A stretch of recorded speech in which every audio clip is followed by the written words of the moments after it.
ಸರಿ 101 ತಾಲೂಕುಗಳನ್ನು ಬರಾಂತ ಘೋಷಣೆ ಮಾಡಲಾಗಿದೆ. ಹಳ್ಳಿಗಳ ಪರಿಸ್ಥಿತಿ ಯಾವ ರೀತಿ ಇದೆ ಸರ್? ಕುಡಿಯೋ ನೀರಿಗೆ ಯಾವ ರೀತಿ ಅಂತ ವ್ಯವಸ್ಥೆಯನ್ನು ಮಾಡ್ಕೊಂಡು? ಕುಡಿಯೋ ನೀರಿಗೆ ಯಾವುದೇ ರೀತಿಯ ತೊಂದರೆ ಇಲ್ಲ.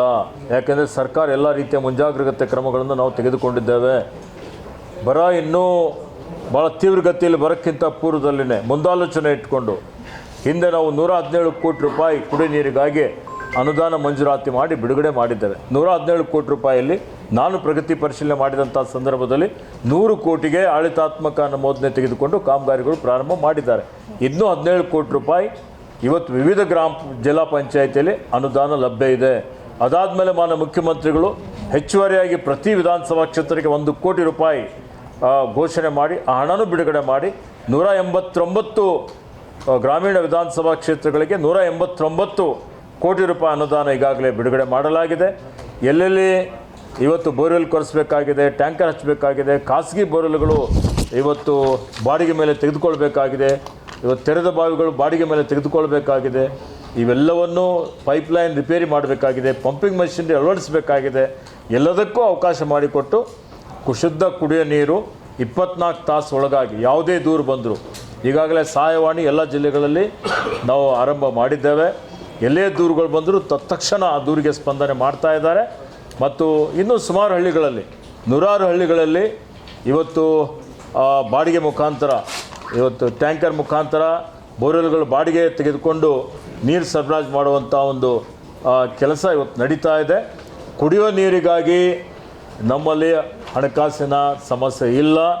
ಸರ್ಕಾರ ಬರ ಎದುರಿಸಲಿಕ್ಕೆ ಎಲ್ಲ ರೀತಿಯ ಸಿದ್ಧತೆಗಳನ್ನು ಮಾಡಿಕೊಂಡಿದೆ. ನಾವು ಸಮರ್ಥವಾಗಿ ಬರವನ್ನು ಎದುರಿಸ್ತೇವೆ ಅನ್ನೋಂಥ ಮಾತನ್ನು ಹೇಳಲಿಕ್ಕೆ ಬಯಸ್ತೇನೆ. ಮುಂದಿನ ಬೇಸಿಗೆ ಬಗ್ಗೆನೂ ಎಲ್ಲಿನೂ ಎಫೆಕ್ಟ್ ಏನಿದೆ, ಮುಂದಿನ ವರ್ಷ ತನಕ ಹೋದರೂ ಸಹಿತ ಕಾಂಟಿಂಜೆನ್ಸಿ ಪ್ಲ್ಯಾನ್ ಏನು ಮಾಡಬೇಕು, ಮುಂದೆ ಮುಂಜಾಗ್ರತೆ ಕ್ರಮಗಳನ್ನು ನಾವು ಏನು ತೆಗೆದುಕೊಳ್ಬೇಕು ಅನ್ನೋಂಥದ್ರ ಬಗ್ಗೆನೂ ನಾವು ಮಾಹಿತಿಯನ್ನು ಅಧಿಕಾರಿಗಳ ಕಡೆಯಿಂದ ಪಡೆದಿದ್ದೇವೆ. ಅವರು ವಿಸ್ತೃತವಾದಂಥ ವರದಿಯನ್ನು ನಮಗೆ ಸಲ್ಲಿಸ್ತಾ ಇದ್ದಾರೆ. ಅವರ ಒಂದು ವರದಿ ಆಧಾರದ ಮೇಲೆ ನಾವು ಮುಂದಿನ ದಿನಮಾನಗಳಲ್ಲಿ ಮುಂದಿನ ವರ್ಷದವರೆಗೂ ಕುಡಿಯ ನೀರಿನ ಸಮಸ್ಯೆ ಆದರೆ ಅದಕ್ಕೆ ಯಾವುದೇ ರೀತಿಯ ತೊಂದರೆ ಆಗಬಾರ್ದು ಅನ್ನುವಂಥ ರೀತಿಯಲ್ಲಿ ಕ್ರಮಗಳನ್ನು ತೆಗೆದುಕೊಳ್ತಾ ಇದ್ದೇವೆ. ಟ್ಯಾಂಕರ್ಗಳ ಬಗ್ಗೆ ಒಂಚೂರು ನಿಗಾ ಇಡಿತಾರೆ. ಎಲ್ಲ ಈ 2 ವೀಲರ್ ನಂಬರ್ ಎಲ್ಲ ಕೊಟ್ಟು ಬಿಲ್ ಮಾಡಿಬಿಟ್ಟಿದ್ದಾರೆ. ಇಲ್ಲೆಲ್ಲ GPS ಎಲ್ಲ ಮಾಡಿದ್ದೇವೆ. ಅದಕ್ಕೆ ಯಾವುದೇ ರೀತಿಯ ಅವಕಾಶ ಇಲ್ಲ. ಎಲ್ಲೇ ದೂರುಗಳು ಬಂದರೆ ತತ್ಕ್ಷಣವೇ ತನಿಖೆಗೆ ಆದೇಶ ಮಾಡ್ತಾ ಇದ್ದೇವೆ. ತನಿಖಾ ವರದಿ ಆಧಾರದ ಮೇಲೆ ಶಿಸ್ತು ಕ್ರಮವನ್ನು ಜರುಗಿಸ್ತಾ ಇದ್ದೇವೆ. ಎಲ್ಲರಲ್ಲಿ ಭಯ ಇದೆ. ಹೀಗಾಗಿ ಇಲ್ಲಿ ಬೋಗಸ್ ಮಾಡಲಿಕ್ಕೆ, ಅವ್ಯವಹಾರ ಮಾಡಲಿಕ್ಕೆ, ಅಕ್ರಮ ಮಾಡಲಿಕ್ಕೆ ಯಾವುದೇ ರೀತಿಯ ಅವಕಾಶ ಇಲ್ಲ. ಸರ್, ಇವಾಗ ಬೋರ್ವೆಲ್ ವಿಷಯ ಕೇಳಬೇಕಾದ್ರೆ ಜಿಯೋಫಿಸಿಕಲ್ ಮೆಥಡ್ ಸರ್ವೆ ಮಾಡ್ತಾ ಎಲ್ಲ ಬೋರ್ವೆಲ್ ಒಂದು ಕಂಪ್ನಿ. ಎರಡನೇದು distance between borewell to borewell as per ground water corporation of council of India ಅದರ ಪ್ರಕಾರ ಮಾಡ್ತಾ ಇಲ್ಲ ಅಂತ ದೂರಿದೆ. ನೋಡಿ, ಬಹುತೇಕವಾಗಿ ಜಿಯೋಲಾಜಿಸ್ಟ್ಗಳ ವರದಿ ಆಧಾರದ ಮೇಲೆ ಬೋರ್ವೆಲ್ಗಳು ಕೊರಿತೀವಿ, ನಿಯಮಗಳ ಆಧಾರದ ಮೇಲೆ ಬೋರ್ವೆಲ್ಗಳು ಕೊರಿತೀವಿ.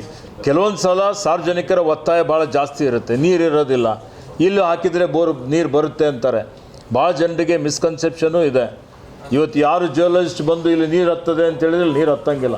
ಯಾವನೋ ಬರ್ತಾನೆ ಇಲ್ಲಿ ನೀರು ಹತ್ತದೆ ಅಂತ ಹೇಳ್ತಾರೆ, ಅಲ್ಲೇ ಹೊಡಿಬೇಕು ಅಂತ ಹೇಳ್ತಾರೆ. ಒತ್ತಾಯದ ಮೇರೆಗೆ ಅಲ್ಲಿ ಹೊಡೆದ್ರೆ ನೀರು ಬರುತ್ತೆ. ಇಂಥ ಒಂದು ಪರಿಸ್ಥಿತಿಯಲ್ಲಿ ಕೆಲವೊಂದು ಕಡೆ ಈ ರೀತಿಯಲ್ಲಿ ಆಗಿರ್ಬೋದು. ಆದರೆ ಬಹುತೇಕ 90% ನಿಯಮಾವಳಿಗಳ ಪ್ರಕಾರನೇ ಬೋರ್ವೆಲ್ಗಳು ಕೊರೆಸಲಾಗ್ತಾ ಇದೆ. ಒಂದು 10% ಆ ಕಡೆ ಈ ಕಡೆ. ಮೊದಲನೇದಾಗಿ ನಾವು ಬೋರ್ವೆಲ್ಗಳಿಗೆ ಆದ್ಯತೆ ಕೊಡಬಾರ್ದು ಅಂತ ಹೇಳಿದ್ದೇವೆ. ಯಾಕೆ ಅಂತ ಹೇಳಿದರೆ, ಮೊದಲನೇ ಆದ್ಯತೆ ಅಲ್ಲಿ ಎಲ್ಲಿ ಶುದ್ಧ ಕುಡಿಯೋ ನೀರು ಇಲ್ಲ ಅಂತೇಳಿದರೆ ಅಲ್ಲಿ ಟ್ಯಾಂಕರ್ ಮುಖಾಂತರ ನೀರು ಒದಗಿಸಬೇಕು. ಫಸ್ಟ್ ಪ್ರಯಾರಿಟಿ ಏನಿದೆ ಅಂದರೆ ಖಾಸಗಿ ಬೋರ್ವೆಲ್ಗಳು ಗುರುತಿಸಬೇಕು. ಖಾಸಗಿ ಬೋರ್ವೆಲ್, ಖಾಸಗಿ ತೆರೆದ ಬಾವಿಗಳು ಗುರುತಿಸಿ ಅವರಿಗೆ ಬಾಡಿಗೆ ಕೊಡ್ತಾಯಿದ್ದೇವೆ 10,000 20,000 ತಿಂಗಳಿಗೆ. ಆ ಒಂದು ನೀರಿಗೆ ಬನ್ನಿ ಕೂತ್ಕೊಳ್ಳಿ, ಬಾಡಿಗೆ ಕೊಡ್ತಾಯಿದ್ದೀವಿ. ಅದಕ್ಕೆ ಆದ್ಯತೆ ಕೊಟ್ಟು ಖಾಸಗಿ ಬೋರ್ವೆಲ್ ಸಿಕ್ಕಿಲ್ಲ ಅಂತೇಳಿದರೆ ಟ್ಯಾಂಕರ್ ಮುಖಾಂತರ ನೀರು ಸರಬರಾಜು ಮಾಡಬೇಕು ಅಂತ ಹೇಳಿದ್ದೇವೆ.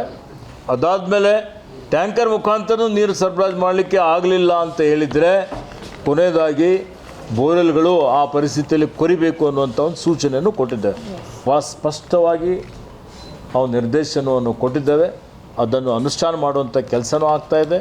ನಮ್ಮ ಕಾರ್ಯದರ್ಶಿಯವರು, ನಮ್ಮ ಆಯುಕ್ತರು ಪ್ರತಿ ವಾರ ಪ್ರಗತಿ ಪರಿಶೀಲನೆ ಮಾಡ್ತಾ ಇದ್ದಾರೆ. ನಾನು ಖುದ್ದಾಗಿ ಎಲ್ಲೆಲ್ಲಿ ಸಮಸ್ಯೆ ಇದೆ ದಿನ 2 ದಿವಸಕ್ಕೊಮ್ಮೆ ಅವಶ್ಯಕತೆ ಬಿದ್ದಂಥ ಸಂದರ್ಭದಲ್ಲಿ ವಿಡಿಯೋ ಕಾನ್ಫರೆನ್ಸ್ ಮುಖಾಂತರ ನಾನು ಪರಿಶೀಲನೆ ಮಾಡ್ತಾ ಇದ್ದೇನೆ. ಮತ್ತು ಜಿಲ್ಲೆಗಳಿಗೂ ಭೇಟಿ ಕೊಡ್ತಾ ಇದ್ದೇನೆ.